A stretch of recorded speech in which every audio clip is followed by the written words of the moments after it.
அட்சய திருதி அன்னைக்கு தங்கம் வாங்குறீங்களோ இல்லையோ இதை கண்டிப்பா வந்து பண்ணுங்க. என்னன்னு பாத்தீங்கன்னா, அட்சய திருதி அன்னைக்கு ஏதாவது ஒரு தானம் வந்து பண்றது ரொம்பவே நல்லது.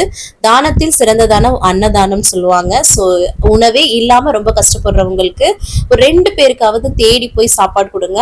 அன்னைக்கு தினத்துக்கான அனைத்துமே உங்களுக்கு வந்து கிடைக்கும். சோ அதனால தங்கம் வாங்க முடியல, வெள்ளி வாங்க முடியல எல்லாம் கவலையே படாதீங்க.